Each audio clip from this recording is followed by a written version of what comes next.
Gracias, Fausto, por explicar el caso Sobornos con mucha claridad. Ahora terminamos con la contribución del profesor Enebel y después tendremos un ratito para las últimas preguntas y una conclusión, si quieres. Gracias. Gracias, Rosheba. Creo que el punto principal ya ha sido tratado. Ahora solo voy a destacar otro punto muy rápidamente sobre el derecho internacional. Voy a intentar hablar en español y por eso pido disculpas a sus oídos, porque creo que voy a mutilar un poco la lengua. Pero voy a intentar de nuevo. La cosa es que voy a hablar a título personal y no en el nombre de las instituciones en las que estoy afiliado, y voy a limitarme a destacar desde el punto de vista del derecho internacional las cuestiones principales que plantea la situación en Ecuador, la situación de lawfare. Desde una perspectiva externa, el lawfare en Ecuador siguen varios patrones clásicos, típicos, de uso del derecho con fines políticos. Primero, acto 1, la toma de poder neoliberal. Eso es un punto y un acto político que no es un asunto de derecho internacional, pero es el acto primero. Toma del poder. Acto 2, la organización de una casa de brujas de los adversarios políticos, con una retórica populista que culpa el anterior gobierno de todos los problemas y desafíos del país. Acto 3 es la organización de simulacros de juicios. El tercer acto es la organización de juicios de exhibición, que no van a respetar las garantías judiciales. Por lo tanto, el derecho internacional será relevante para determinar las condiciones de las elecciones democráticas, es claro, para proteger los disidentes políticos de la persecución y también para sancionar los juicios políticos que violan los derechos humanos. Pero en mi opinión, estos son los 3 actos principales que son necesarios para los juicios políticos, para los lawfare: un acto político, la toma del poder; un acto psicológico y físico, la persecución y manipulación de la opinión; y tercero, un acto jurídico o actos jurídicos que son juicios de exhibición. Me gustaría señalar 3 problemas principales del derecho internacional que se pueden identificar en Ecuador. Hay cientos de problemas de derecho internacional en Ecuador, pero voy a identificar y destacar 3. Primero, el abuso de Interpol y de las alertas rojas.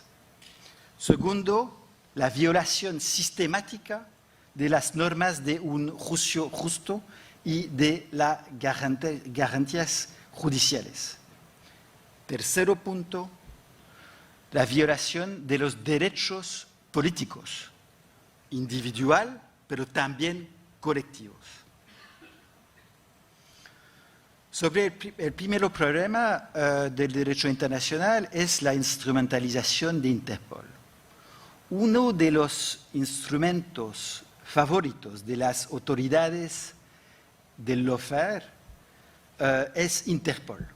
Interpol es una organización policial, no es una organización judicial.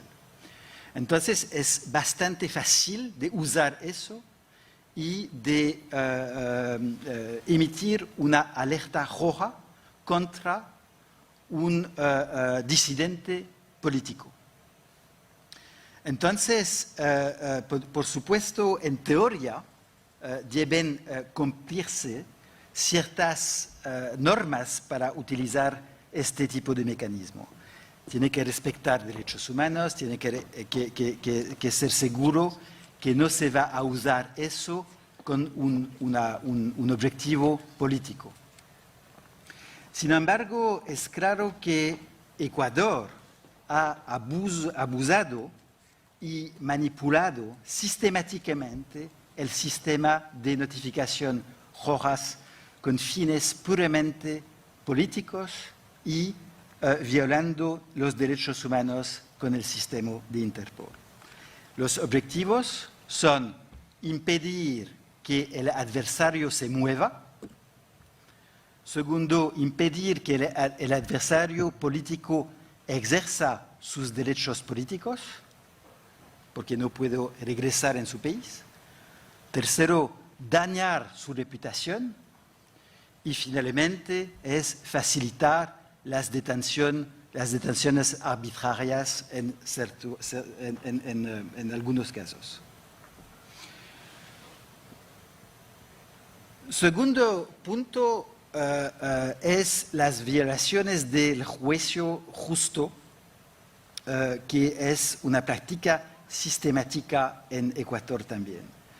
En este contexto del proceso contra Rafael y contra otros aliados del presidente Correa, es fácil identificar una serie de violaciones de los derechos humanos que marcan sistemáticamente todo el proceso.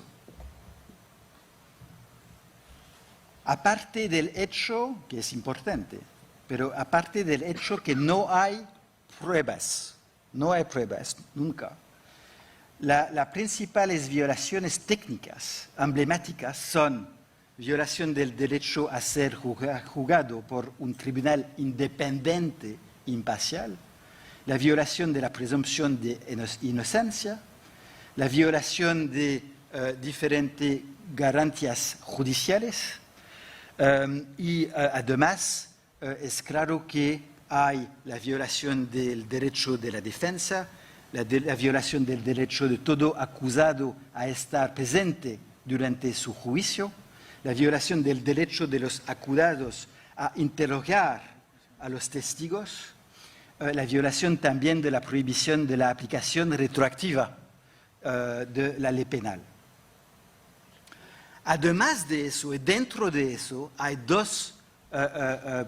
me gustaría destacar dos aspectos emblemáticos de estas violaciones. Primero, el problema de la independencia judicial en Ecuador. Eso es un problema enorme en el contexto de Ecuador, porque no hay, me parece, independencia de los jueces. Y entonces me parece que la misión de los jueces en Ecuador no era de juzgar, pero era de condenar directamente Rafael Correa y también los aliados.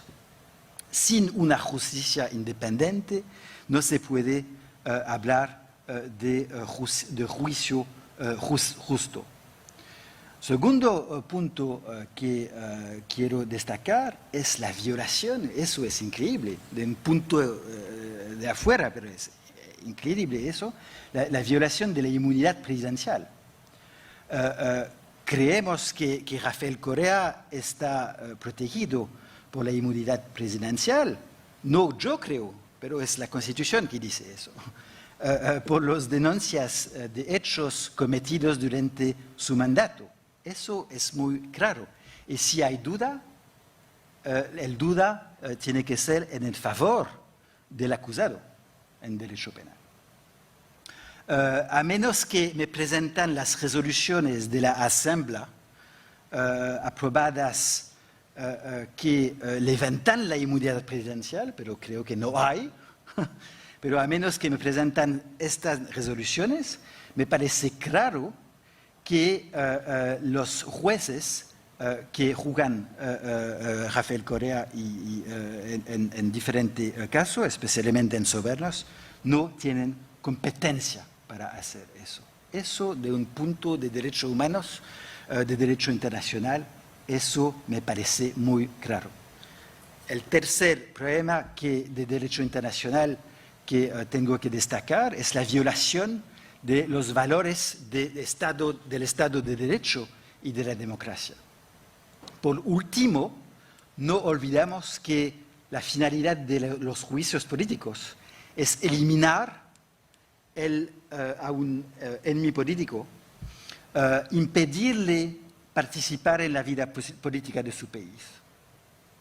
Entonces, hay dos aspectos de las violaciones de los derechos políticos en este tipo de situación.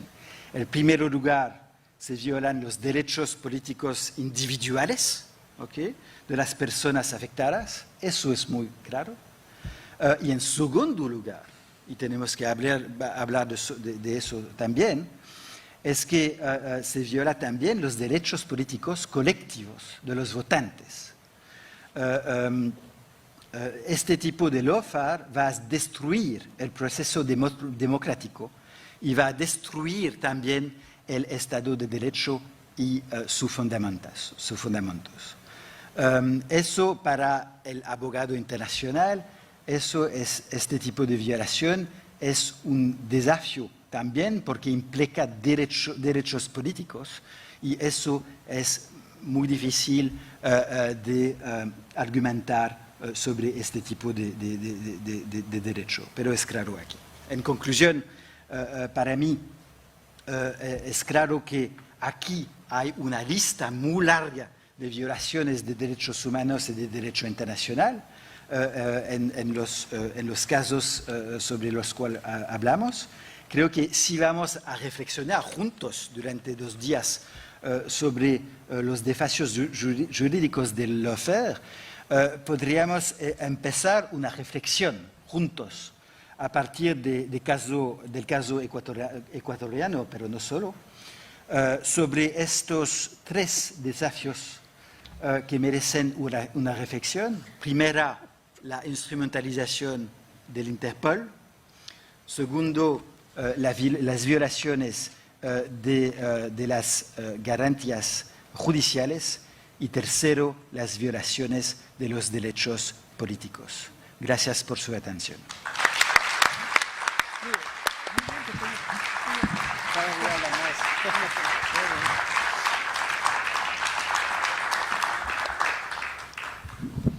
Gracias, Ludovic, por tu ponencia sobre el derecho internacional. Si hay algunas que tienen preguntas, podemos... Aquí veo, aquí. Hay 3. 4. Gracias, buenas tardes. Por favor, dicen a quién adresa su pregunta. Dirigida específicamente al presidente Correa. En primer lugar, agradecerle su ponencia, sus palabras, darle toda mi solidaridad, toda mi admiración y mi cariño, y preguntarle concretamente, sabemos quiénes lo atacaron, quiénes fueron injustos, quiénes fueron los corruptos. Me gustaría saber quiénes lo apoyaron, quiénes lo siguen apoyando, quiénes lo contienen, quiénes lo ayudan. Sí, mira, pese a 5 años de persecución brutal, donde nos robaron el partido político, discurso único, a los medios de comunicación públicos, votaron a todo el personal y metieron a los periodistas más deshonestos, más corruptos, más odiadores, para que todo el día hablen mal de nosotros. O sea, ya no hay alternativas fuentes de información, solo hay la misma fuente en todos lados. Pese a eso, somos de lejos la principal fuerza política del país. ¿Y por qué siguen con el lawfare? Porque si tú quieres destruir a alguien políticamente, que no es peligroso, que no tiene el apoyo popular, lo mejor es que vuelva al país y lo derrota en las urnas.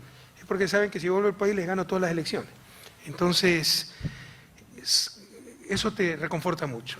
Como yo te dije en mi intervención, creo que es mucho más la gente que nos quiere que la gente que nos odia. El problema es que esos que nos odian sí son los más poderosos. Contra eso luchamos. Y lo que sí duele, no sé, vanidad o elemental dignidad, es que cuando en tu vida has sido tan prolijo con los recursos públicos. Yo soy el peor, en la vida privada, mi mujer me vive retando, ¿no? Soy el peor comerciante, si compro algo a 10 lo vendo a 5 y pidiendo disculpas. Pero cuando son recursos públicos, soy el mejor negociante del mundo, la renegociación de la deuda externa, renegociación de los contratos petroleros. Como te dije, me están acusando por $6.000 de soborno y digamos $2,5 millones de regalo. O sea, son locuras realmente. Es que de todos modos un porcentaje de la población crea que tú eres corrupto. Sí, realmente duele e indigna. Pero supongo que así es la lucha. Así que yo creo, tengo la fe absoluta que la historia pondrá las cosas en su lugar, pero el presente ya la está poniendo. Y eso es parte del desafío, que el presente ponga las cosas en su lugar, demostrar que los corruptos siempre fueron ellos, que prevalezca la verdad y sobre todo, recuperar Ecuador, no solo para su pueblo, sino para la patria grande.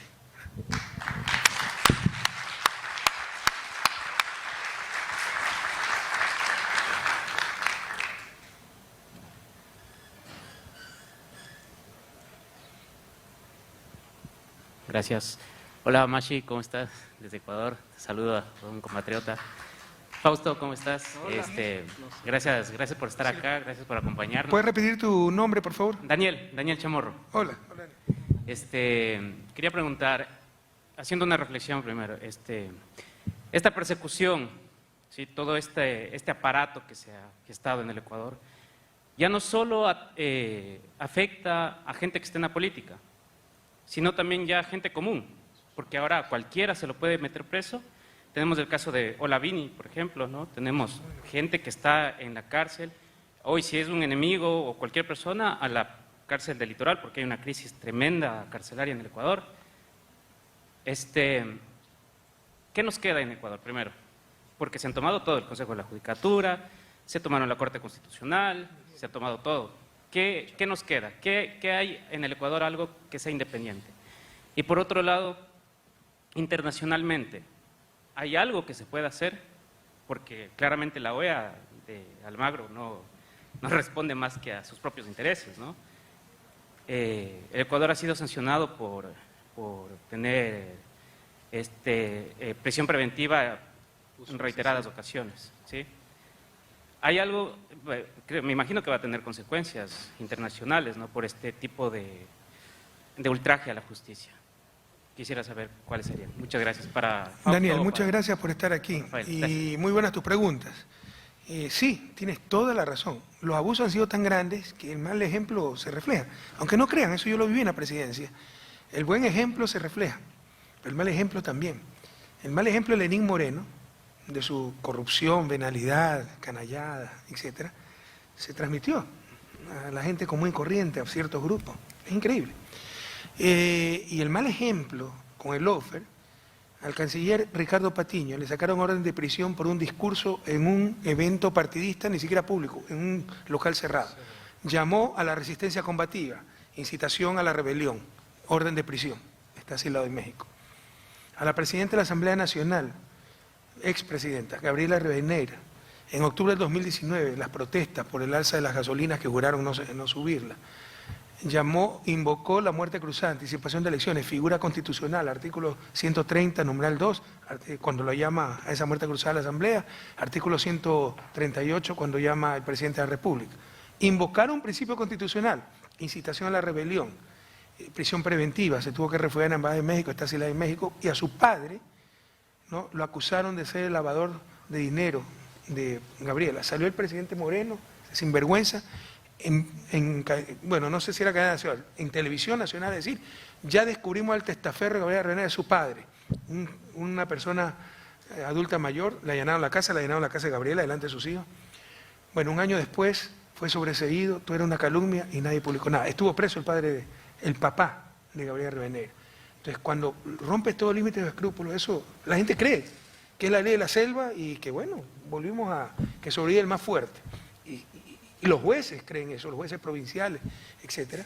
Y sí, tú tienes toda la razón, Daniel, se vive una zozobra permanente, una inseguridad jurídica terrible, que le pasas un dinero a un juez ya y mete preso sin pruebas a cualquiera, porque ya saben que metieron preso sin pruebas a Correa, que hay pruebas evidentes de fraude procesal del juez que nos condenó y no pasa nada, entonces se sienten impunes. Entonces eso ha generado una zozobra, una inseguridad jurídica terrible y amedrentan, ¿no? Te meten en un juicio y entonces yo ya hablé con el fiscal para que te allanen y como vieron que allanaban las cosas, entonces la gente se asusta,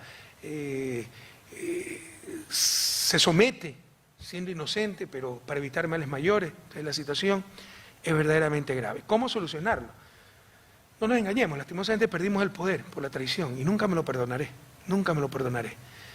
Y perdimos en abril 11 por nuestros propios errores y tampoco me lo va a perdonar. Yo siento una responsabilidad con mi pueblo y con América Latina. Creo que le fallamos. Mira que se recuperó Bolivia, se recuperó Argentina, se va a recuperar Brasil. Perú fue una sorpresa, probablemente se recupere Chile. Demos la bienvenida a Chile porque creo que nunca estuvo en esa línea progresista totalmente. Honduras se ha recuperado después de 12 años y nosotros no lo logramos. Cualquier cosa puede pasar, el gobierno está muy mal, pero incluso en el máximo periodo de tiempo que podemos esperar, el 2025, tenemos que recuperar el poder político. Eso es lo que no se entiende. Correr un ambicioso, lo que quiere es el poder. Es el discurso del status quo. Ellos saben que sin el poder político no se puede cambiar la realidad de nuestros pueblos. Ellos son los que tienen los poderes fácticos, económicos, mediáticos, sociales, militares, religiosos, extranjeros. Captando el poder político empiezas a tener un poquito de poder para poder enfrentarlos. Pero nadie se engañe. Para cambiar la realidad de nuestros países, cambiar la desigualdad, la pobreza, las condiciones socioeconómicas, eso solo se va a lograr a través del poder político, el poder del Estado, no con beneficencia, no con solidaridad espontánea, siempre va a ser necesario, pero jamás suficiente, ¿ya? Entonces ese es el desafío. O sea, por eso se busca el poder político y también para remediar todas estas injusticias, no te engañes. Es como le pasó a Evo Morales, de todo lo que lo acusaron, ¿no? Tuvieron una victoria arrasadora, a la semana se le cayó la orden de prisión y a los pocos meses se le cayeron todos los procesos contra él, ¿no? Aquí en Argentina ha durado un poco más, pero aunque sea, ya Cristina tiene más margen de acción que en el gobierno de Macri, donde todo estaba tomado. Entonces, no te engañes, esto cambiará, o a nivel internacional, y esa es la segunda parte de mi contestación a tu segunda pregunta, que toma años, pero lo más rápido es recuperando el poder político. Recuperando el poder político, los jueces corruptos no se atreverán a ser corruptos, ¿ya? Los jueces temerosos ya no tendrán miedo y se hará justicia. Pero esto pasa por una cuestión política, recuperar el poder político. Y lo segundo, ¿qué se puede hacer a nivel internacional? Esto, dar a conocer. No se ha conocido todo esto. Tenemos quejas en la Comisión Interamericana, ante el Comité de Derechos Humanos de Naciones Unidas. Lastimosamente, eso toma tiempo. Vamos a ganar todos esos procesos, pero toma tiempo, dinero, recursos, etcétera. Y yo creo que di algunas sugerencias en una pregunta anterior, hablando, pues, por ejemplo, de un verdadero sistema latinoamericano que vele realmente por los derechos humanos, por la democracia, por el Estado de Derecho, y no permita, pero con una sola moral, no con la doble moral de la OEA, no con la doble moral miserable de un Almagro, con una sola moral, sea guardián ese sistema latinoamericano de todas las cosas que te he mencionado, más cuestiones como controlar el poder mediático, hemos sido reiterativos, porque es el problema, nada de esto hubiera podido suceder. ¿Tú crees que un juicio tan ridículo como sobornos, imposible en Estado de Derecho, hubiera ocurrido con una prensa razonablemente decente? Pero ellos aplauden esta tontería. Y cuando es demasiado ridículo, ni lo mencionan. El influjo psíquico no lo ha mencionado. Solo ha mencionado que Correa dirige una organización criminal dedicada a los sobornos, pero no dicen que por instigación a través de influjo psíquico, porque quedan en ridículo. Entonces esto pasa también por controlar, regular ese poder sin contrapoder que se llama medios de comunicación, hacerlos que cumplan su rol en la sociedad, que es de guardián de la verdad, y, te había dicho esta propuesta concreta, poner la verdad como un derecho humano, para que nunca más nos manipulen, para que nunca más cosas tan absurdas como un caso sobornos puedan ser viables en nuestra patria grande. ¿Okay?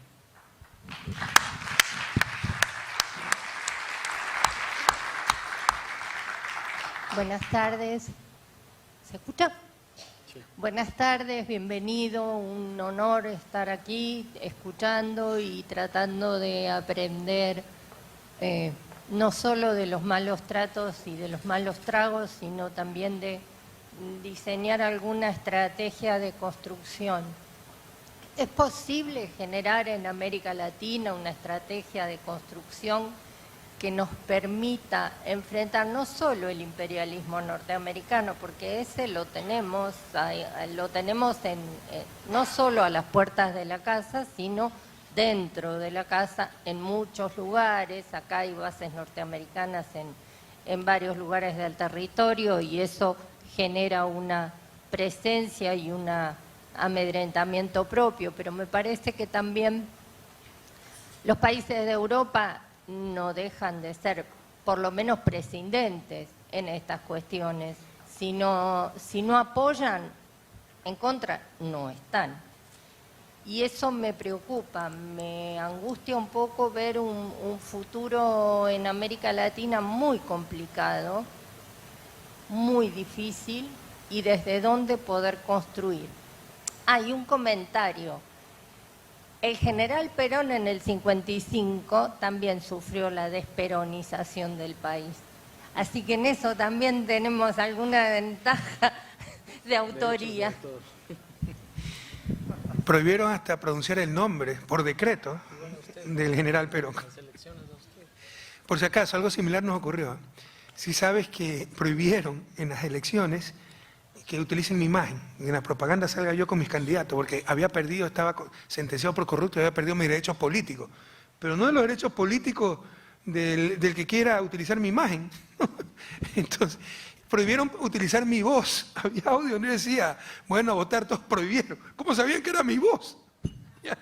Entonces, bueno, yo no sé ni la sombra de general Perón, pero algo similar nos ocurrió.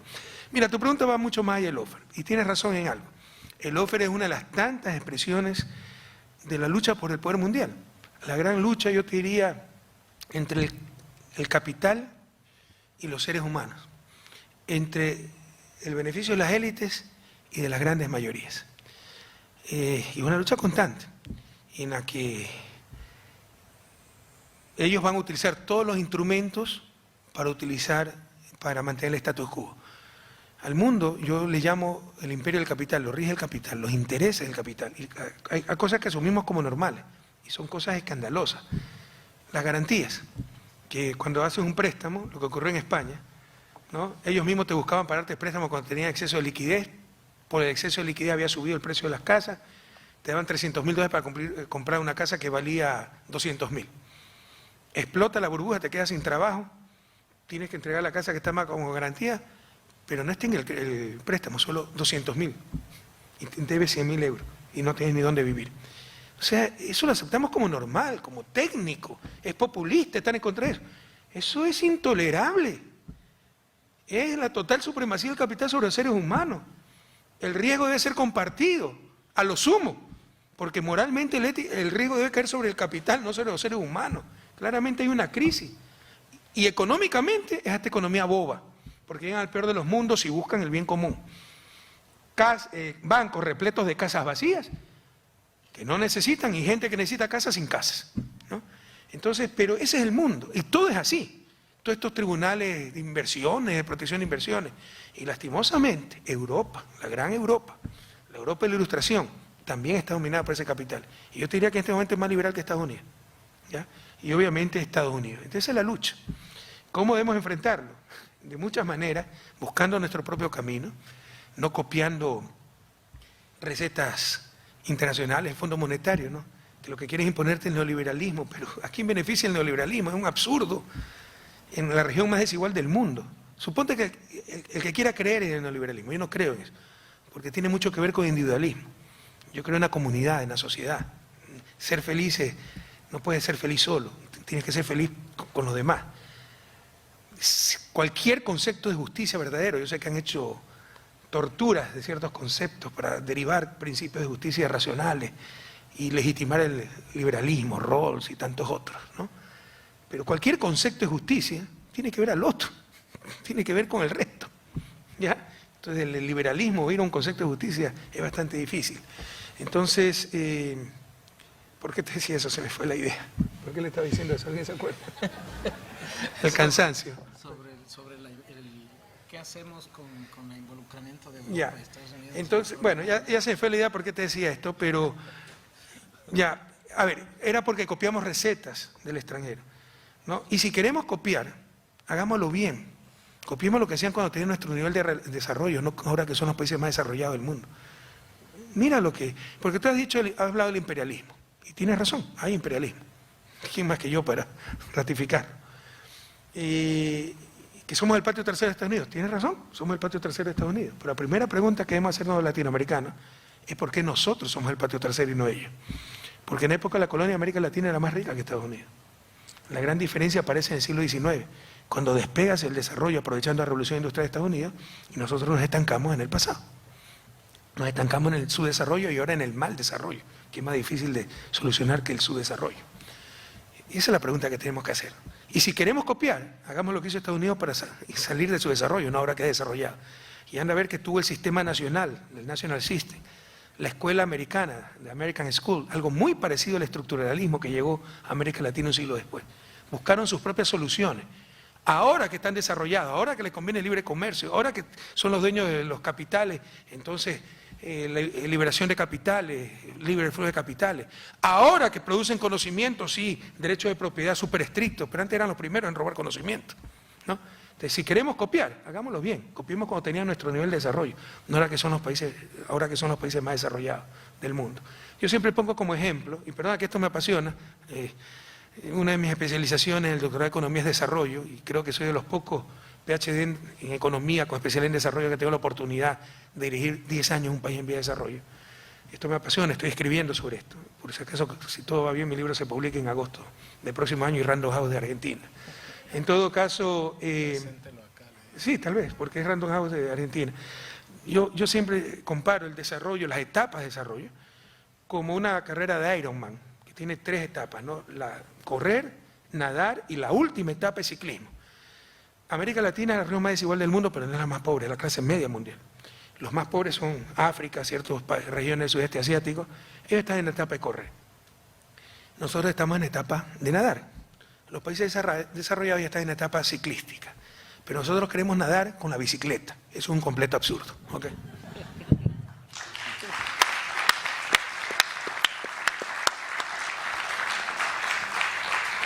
Buenas noches, Rafael. Primero que nada, expresar mi admiración, uno de los mayores referentes políticos latinoamericanos para mí. La pregunta va, bueno, primero quiero decir que coincido plenamente con el diagnóstico de los medios de comunicación hegemónicos, que son la génesis del lawfare. Sería imposible haber llevado a cabo el lawfare que se expandió por toda Latinoamérica sin la primera la siembra que hicieron los medios preparando el terreno para que el lawfare pudiera ser posible. El pueblo no hubiese aceptado ese tipo de medidas si los medios hubiesen desnudado toda esa operatoria que hicieron con acusaciones falsas, los cuadernos y todas las historias que tejieron los testigos falsos. Si los medios hubiesen cumplido su rol, hubiese sido imposible llevar a cabo el lawfare. Entonces, yo digo, los movimientos populares tenemos desde hace mucho un déficit comunicacional que no hemos podido solucionar. Y mi pregunta es, ¿cuál es su visión, o tu visión, yo tengo 74 años, creo que puedo tomarme esa libertad, de cómo deberíamos manejar los movimientos populares, la comunicación, sea con cooperativas de comunicación de radios comunitarias o en las redes? No tengo claro, porque nosotros lo único que tenemos claro es la militancia en las calles, pero el tema comunicacional en su momento pudo tener alguna respuesta con la ley de medios, pero lamentablemente nunca se llegó a implementar en profundidad por las medidas cautelares y también una cierta debilidad en la forma de aplicarla, ¿no? Mi pregunta entonces era esa, ¿qué piensa respecto de cuál sería la estrategia comunicacional para que salgamos de este marasmo que estamos, en donde no logramos llegar a formatear la idea, el sentido, la construcción de sentido que hacen los medios? Gracias. Bueno, cuando la compañera me preguntó algo relacionado con desarrollo, no estrictamente, me preguntó sobre desarrollo, pero cómo cambiar la realidad. Y eso pasa por desarrollarnos y ser más poderosos en todos los sentidos, empezando por el sentido económico. Me apasioné con la respuesta porque es mi área. Comunicación no es mi área. Entonces, me gusta con mucha honestidad intelectual decirte, no soy especialista en esto. Lo que sí te puedo decir claramente es que, y hablando políticamente, ideológicamente, progresismo que no entendió que tal vez el principal adversario es la prensa burguesa, hegemónica, no entendió absolutamente nada. Hay gente que quiere cambiar nuestros países, América Latina, pero contemporizando, sin confrontar a la prensa. Está soñando un imposible. Están ahí para ser los guardianes del status quo. ¿Cómo cambiar esa realidad? No lo va a permitir cambiar esa prensa. Entonces lo primero, sí, continúa siendo regular, con legitimidad, con el derecho que tiene toda sociedad a regular cualquier poder, sin contrapoder. Eso se llama ley, ¿no? Esa voluntad social de regulación, etcétera, se llaman leyes.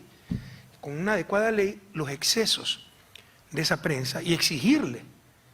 Si tú exiges a cualquier empresario, cualquier comerciante, que no especule con el precio del arroz, etcétera, que no supere ciertos límites, ciertos excesos, ciertos abusos por el poder del mercado que tiene, con el poder, sin contrapoder que tienen los medios de comunicación, ¿por qué no se les puede regular y exigir que no superen ciertos límites, que defiendan el derecho a la verdad, que respeten la verdad, y si no la respetan, los ciudadanos, no el presidente, no los ministros, tengan el derecho de exigir ese derecho a su vez, que les digan la verdad? Entonces, yo creo que un primer paso sí es limitar cosas muy importantes. Por ejemplo, actualmente esa unión incestuosa entre poder mediático y poder económico. Nosotros rompimos eso, que es la espina dorsal del poder, pero derogaron todo, impidiendo que, por ejemplo, banqueros tuvieran medios de comunicación. Porque la estrategia era, hago mi emporio económico, adquiero medios de comunicación no para informar, para defender el emporio económico. Cuando yo llegué a la presidencia, de los 6 canales nacionales, 5 eran de la banca. Si querías regular la banca, ¿sabes la campaña criminal televisiva que ibas a tener en contra de las medidas, ¿no? Entonces, evitar esos conflictos de intereses, por ejemplo, la unión entre poder financiero y poder mediático. Hay muchas cosas más que te puedo decir. En todo caso, tú dices de los movimientos sociales, siempre los medios alternativos serán importantes, pero no nos engañemos, son hasta ahora marginales. Sigue siendo esa prensa hegemónica la que marca la pauta, y eso hace muy difícil, mucho más difícil lo que debiera ser los cambios en nuestra región en función de los grandes beneficios, de las grandes mayorías. Entonces sí creo que es muy importante como primer paso regular ese poder mediático en función del bien común, en función de la verdad, y de ahí existen una serie de medidas puntuales que no los quiero cansar, pero sí, impulsar muchos más medios comunitarios, muchos más medios verdaderamente públicos, cambiar en general la forma de propiedad de los medios de comunicación. Cuando son de propiedad privada, negocios de propiedad privada, cuando tengan el conflicto entre respetar el derecho a la información o el lucro, en toda forma, no solo el lucro monetario, sino buscar ventajas políticas, ¿qué va a prevalecer? Por definición va a prevalecer lo segundo. Entonces se trata también de cambiar la forma de propiedad, o al menos dar mucha mayor participación a medios públicos, medios comunitarios. Pero es un proceso, ¿no? Y para que pueda darse ese proceso, el primer paso es adecuadas leyes que regulen este poder sin contrapoder, el poder mediático.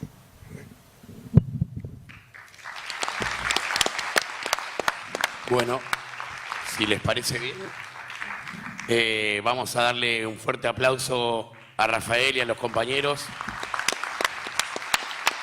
Mañana los esperamos a todos y todas.